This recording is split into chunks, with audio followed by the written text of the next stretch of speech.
Welcome to Endless Tales, where today we dive once more into the story of Theron the Hunter.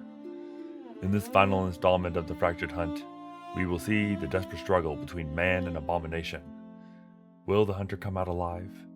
What lay at the heart of a beast driven to consume and destroy? Come and sit for a while as we discover the answers for ourselves. The girl called Sparks sobbed again. Her cries rang through the clearing, sharp and unrelenting. Part of me flinched. Any predator with its fangs would hear that as the dinner bell. But I forced the thought aside.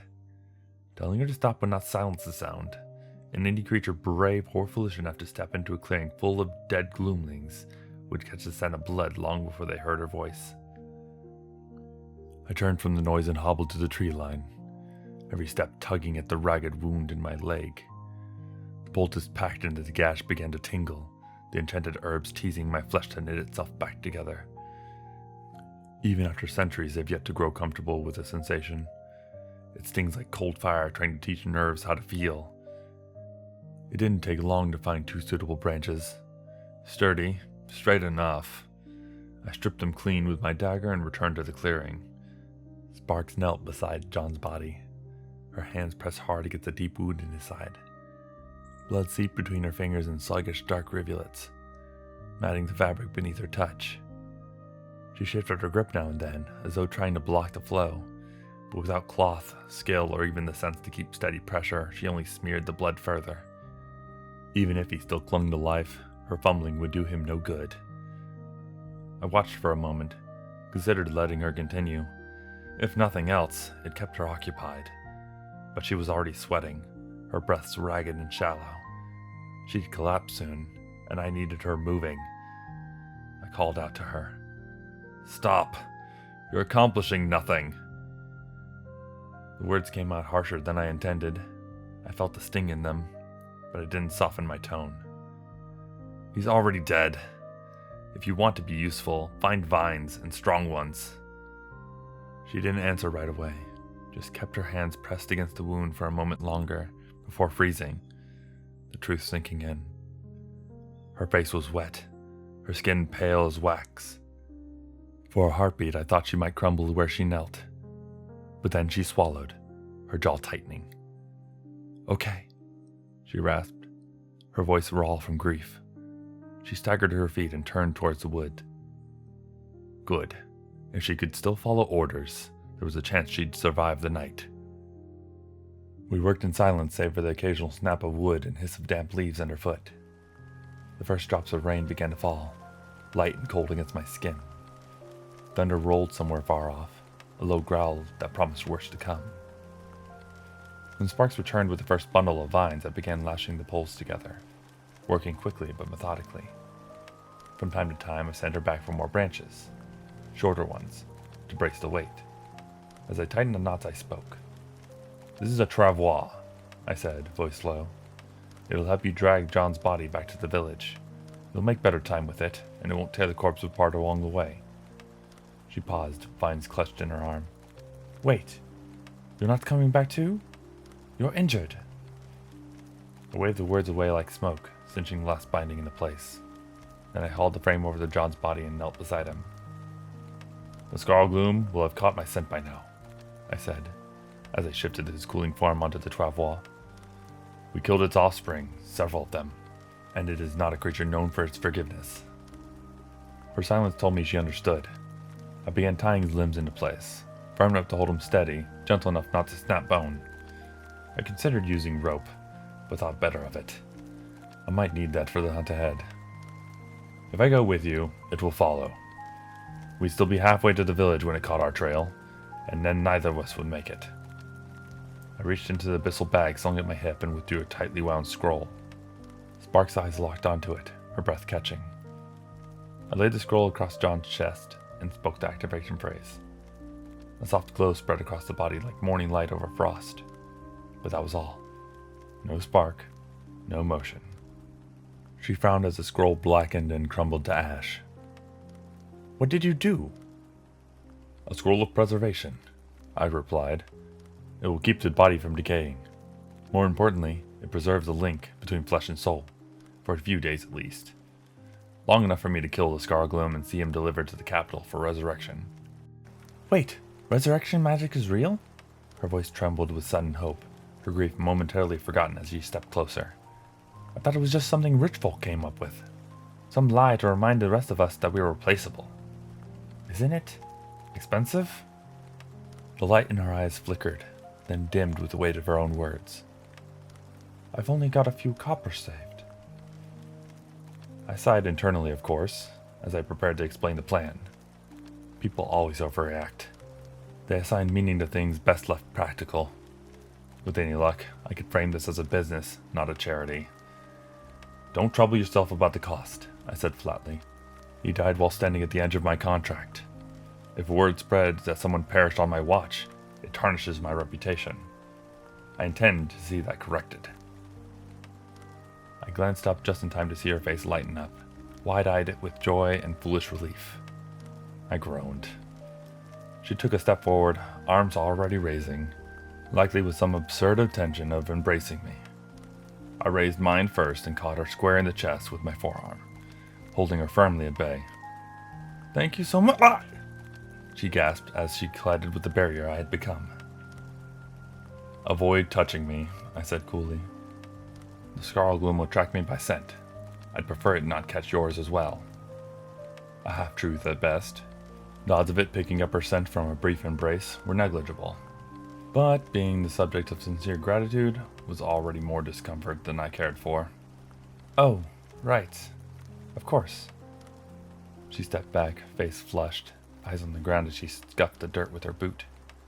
Still, the weight that seemed to drag down her frame earlier, the guilt and despair, seemed to ease. A little hope could do that. Dangerous stuff, really. I let her have it. While she gathered herself, I knelt near a patch of underbrush, harvesting what I needed. For the next 10 minutes I worked in silence, fingers grinding damp herbs into a pungent paste. The rain had picked up, steady now, tapping against the leaves and skin alike. When the mixture was ready, I pushed the mortar towards her. "It's a masking blend," I said. "Shadow moss, nighttime, and crushed fen spore. Rub it across your skin and clothes. Then use the remainder on the boy. It should dull your scent as you move." She obeyed without question, spreading the gritty paste over her arms and cloak. The smell was earthy and sharp, like wet stone mixed with moss. "The village is east," I continued, watching her work. "Stay on the path where it's worn down. Don't cut through the brush. Move slowly. Rest when needed. The boy weighs more than you, and while the travois will help, it won't carry itself." I reached into my abyssal bag and withdrew one of my spare elven daggers. Its mithril blade shimmered faintly, etched with runes that caught the ambient magic like dew on spider silk. I approached her as she smeared a poultice over the boy's body and offered the weapon to her, handle first. "The mother will be hunting me," I said. "Her spawn, if any remain, will likely follow. But that doesn't preclude the possibility of one of them circling back to you." Her eyes rose to mine, wide but steady. "If something finds you, 15 paces or more, use your magic. Keep at a distance. But if it closes the gap, don't waste your time with casting. Use this instead." She took the dagger, hands trembling just slightly. "The enchantment will let you slip through the hide without the need for brute strength. Speed and precision are your allies. Aim for the eyes, the base of the jaw, the underarm. Here." I crouched beside her and gestured with deliberate clarity, tracing the weak points shared by most creatures, and those particular to the Gloomling's twisted anatomy. She listened, focused, committing each word to memory like a student at a temple. "If all else fails," I added, "stab wherever you can. When the enchantment leeches life from the creature regardless of where the blade strikes."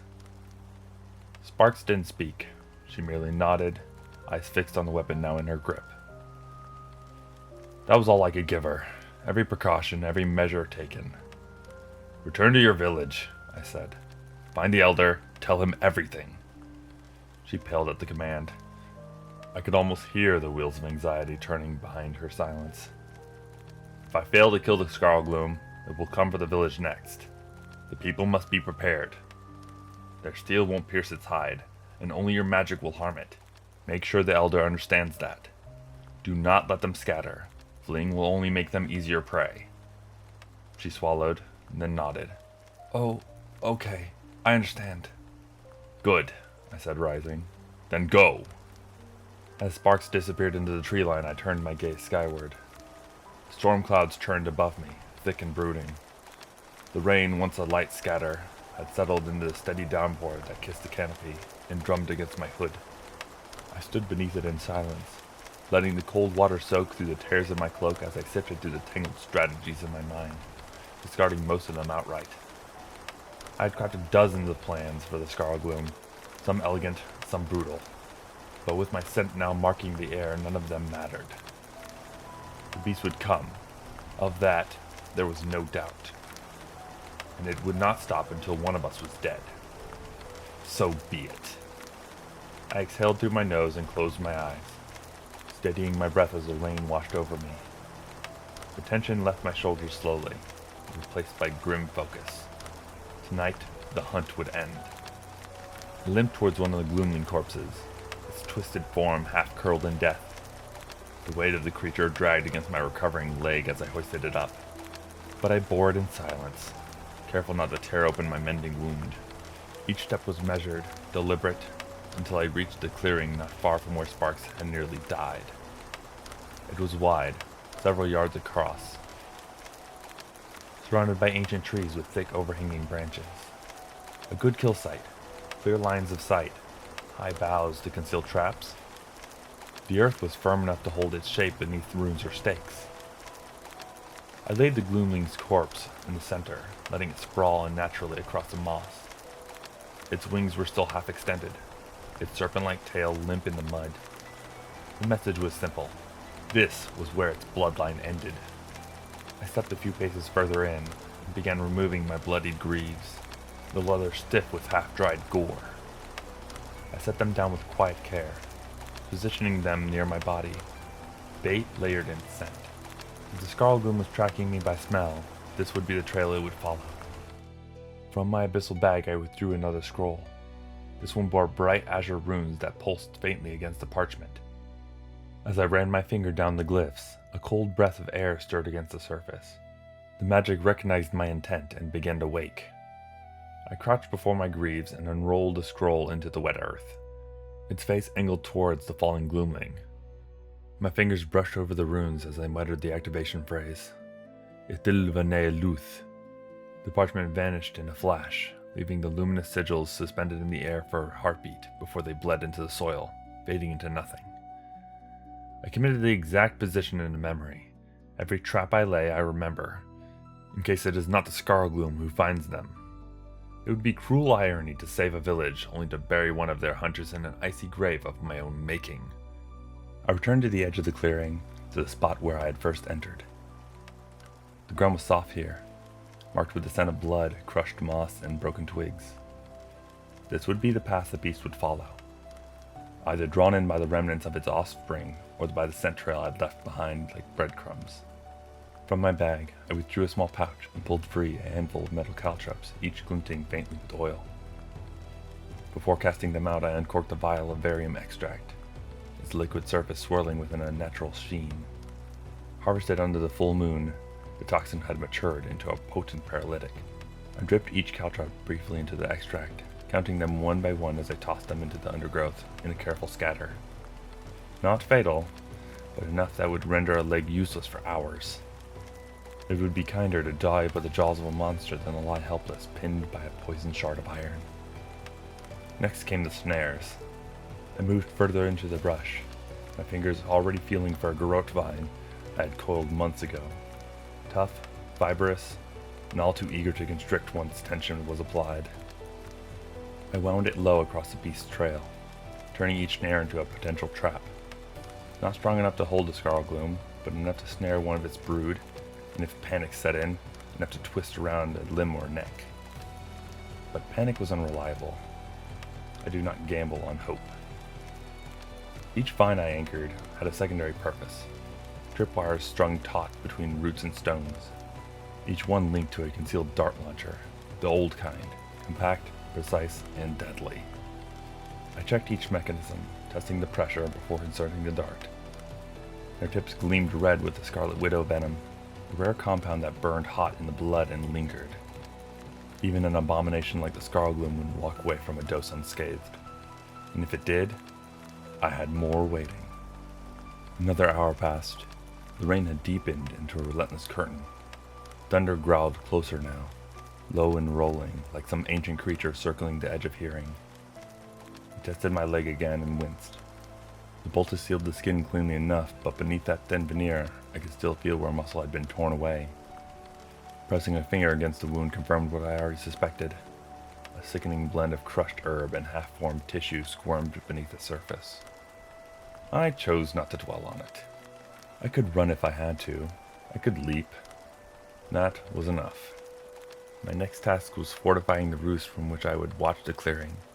My perch, my vantage. In most hunts, elevation was a reliable ally. But gloomlings, with their leathery wings and unnatural strength, made a mockery of traditional tactics. They could fly, truly fly. Their mother, though, the Skarlgloom herself, would be too large to take to the air. Her wings would serve only to propel her leaps, allowing her to crash through trees like a boulder hurled by the gods. So I planned for her children first. I worked swiftly, stringing weird thread nets between the branches around my roost. The silk harvested from phase spiders shimmered faintly in the rain before vanishing from sight, nearly invisible to the naked eye even in daylight. The tension in the line was precise, calibrated to snap tight if anything passed through at speed. Gloomlings rarely walked. They pounced, and these nets would serve well. Next, I unspooled my final contingency. A weighted net of spun dwarven steel, strong enough to stop a charging dire bear, heavy enough to pin even the Skarlgloom, if I could time it right. This one I kept on manual release. I wasn't about to waste it on a whelp. With the traps laid, I climbed into position, settling into a fork of a thick limb high above the ground. The bark was slick with rain. I wrapped my cloak tighter around myself, its chameleon enchantment weaving me into the colors of the foliage and shadows. Then, methodically, I dipped my remaining arrows into the Scarlet Widow venom, coating each tip with care. One drop per arrow, and no more. Below me the clearing darkened. The clouds thickened, and the rain began to pool at the low points of the earth, swallowing leaves and footprints alike. And so I waited. Thunder echoed through the forest, rolling low and long across the treetops. I remained still, breath measured, eyes fixed on the clearing below. My cloak clung to the bark behind me, chameleon weave flickering with each blink of lightning. It did not come with a roar. No mindless charge, and no crashing of limbs or shrieking of fury. The abominations crept. The gloomlings were the first to appear, emerging from the tree line like phantoms, their movements low and cautious. They were predators, yes, but uncertain ones now. They remembered. Somewhere in their malformed minds, they remembered pain. They stalked forward now with unnatural silence, muzzles low, snake-like tails coiling and twitching behind them. I swore under my breath. They walked strangely, too carefully, and I realized too late what I was seeing. They were avoiding the caltrops. Even hidden beneath rain-slicked mud, they spotted the trap, whether by sense, sight, or some other predatory instinct they knew. The largest among them raised its snout, nostrils flaring as it tasted the air. Its ears twitched backwards, a low growl in its chest, low, wet, and guttural.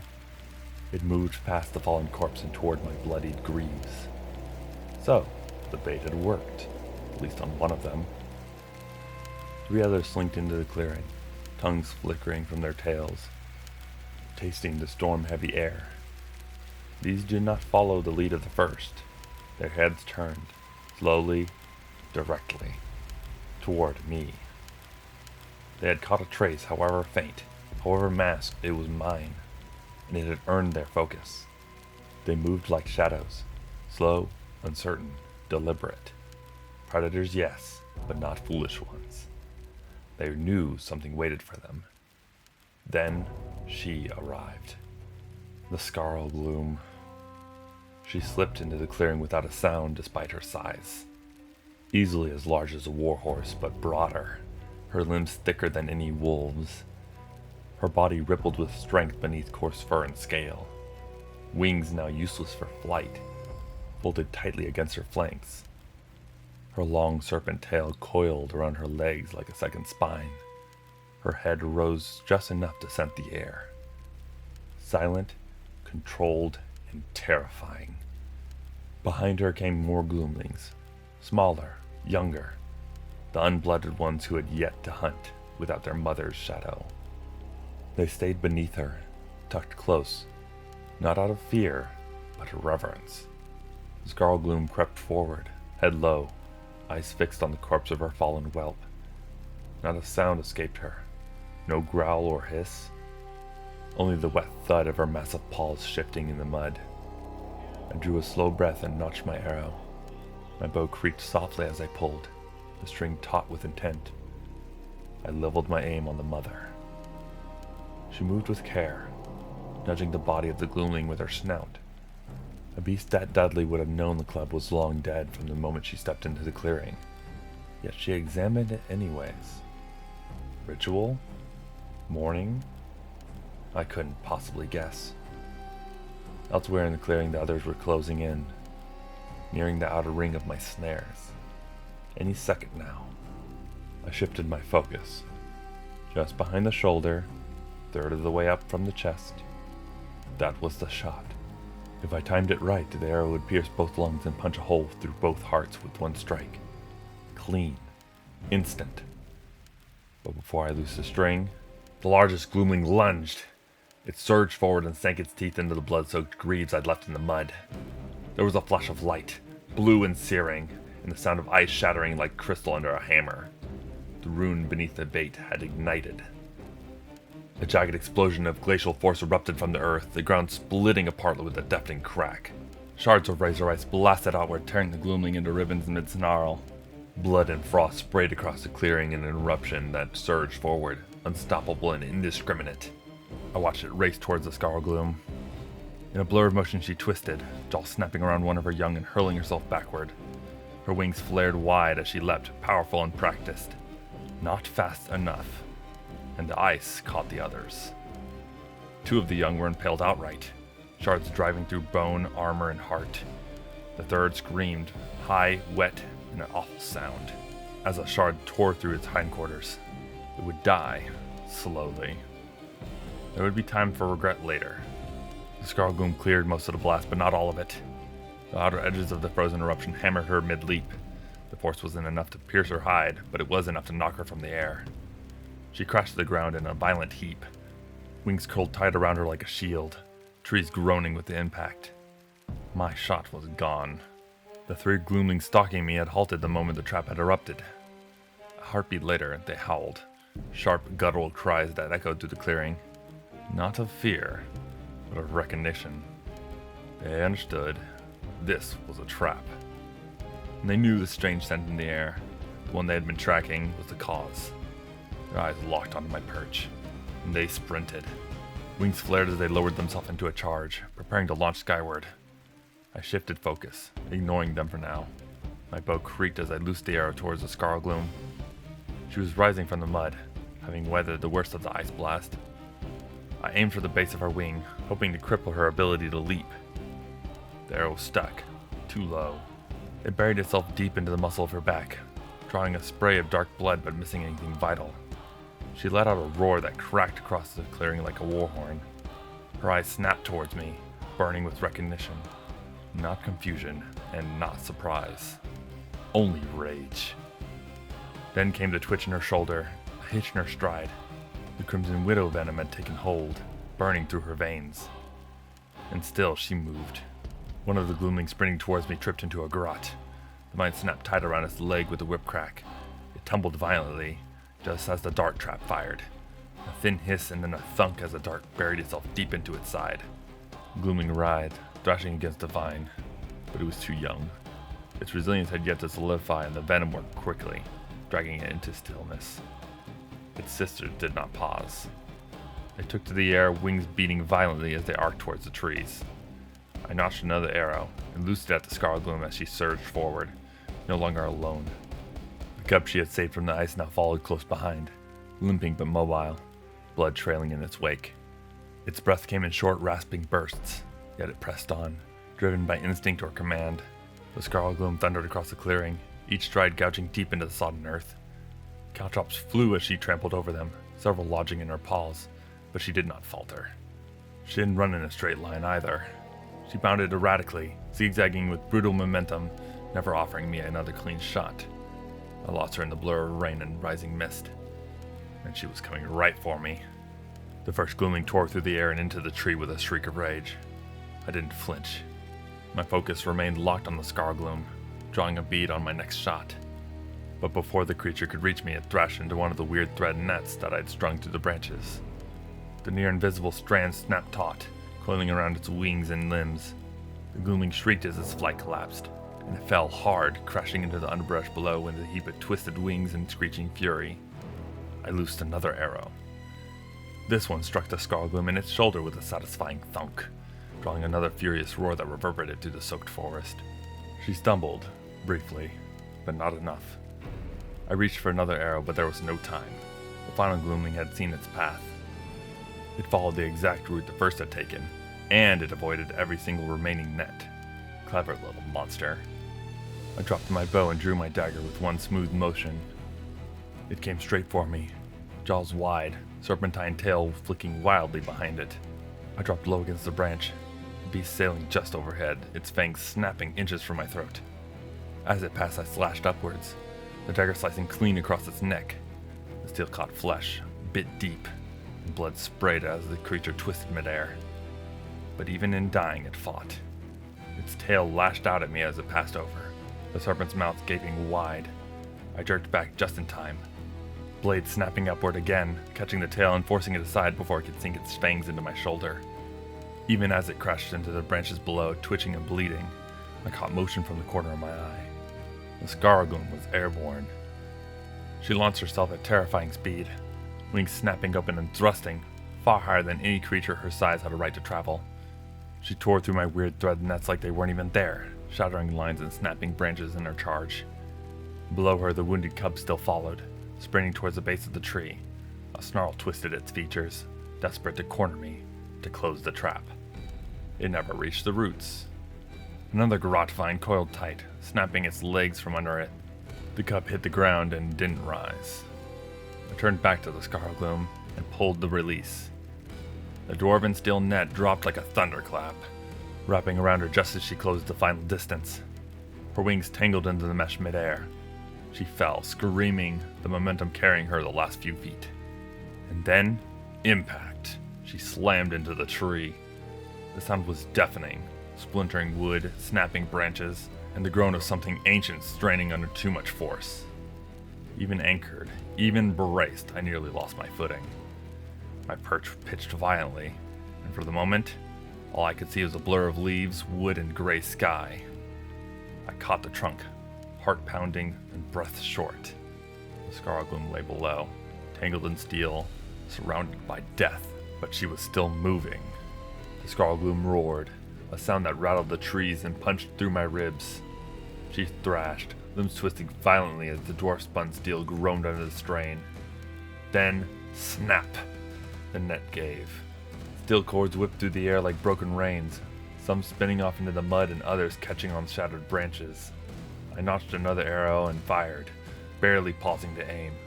There was no time. I leapt from branch to branch, my wounded leg protesting with every landing, making for my secondary roost. I had laced it with traps as well, though far fewer, and it would have to do.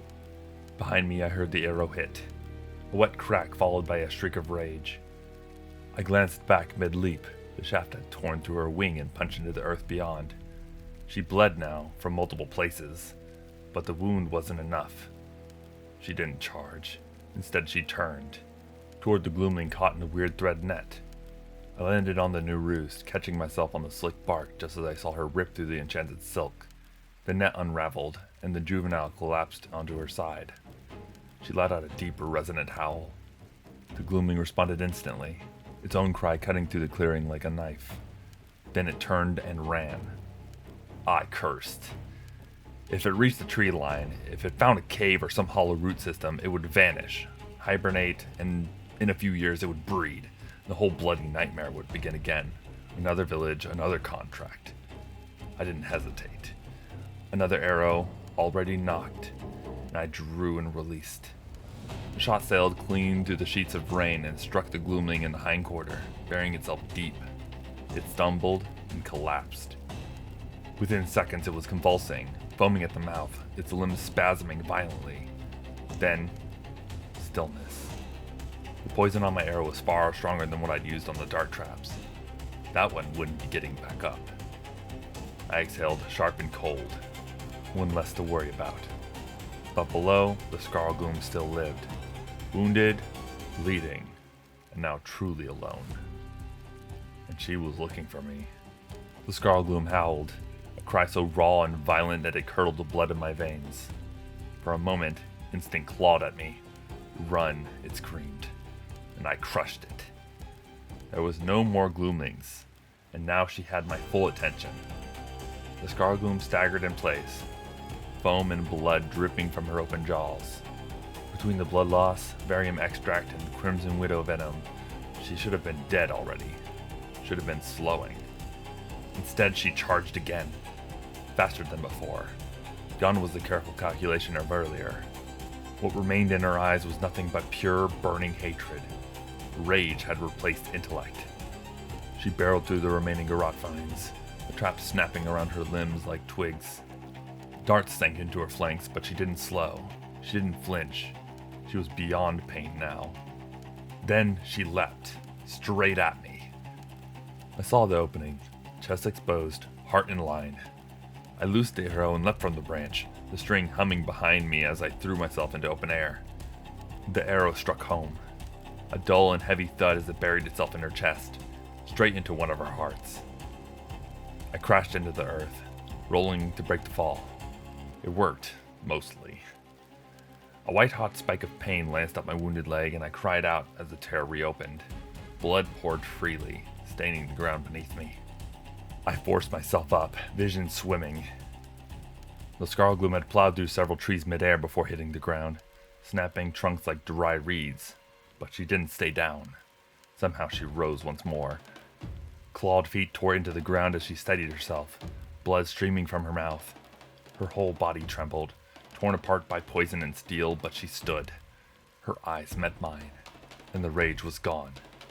Not peace, not fear, but cold hatred, tempered by something else. Acceptance. She knew. She knew she was going to die. But she wasn't planning on dying alone. With a final snarl, the Skarlgloom launched herself towards me one last time. I loosed another arrow. It struck her in the chest again, driving deep just shy of the first one. But this time, she didn't even stagger. With a final ragged burst of speed, the Skarlgloom launched herself forward. I tried to drive aside. Tried being the operative word. But the wound in my leg seized with pain, the torn muscle refusing to obey. My foot skidded in the mud instead of pushing off, and I slipped. And I fell just enough. Her jaw snapped shut inches from my face, but her massive flank crashed into me, and I hit the ground hard, the world spinning. Before I could rise, her paw slammed into my chest, a boulder of force driving me into the mud. Claws like hooked scimitars punched through my enchanted armor as if it were cloth, tearing jagged furrows into my flesh. I screamed as blood poured from my chest.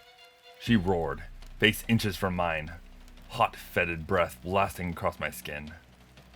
Her teeth were close enough to tear out my throat in a heartbeat. But she didn't bite. She waited. And in her eyes I saw it.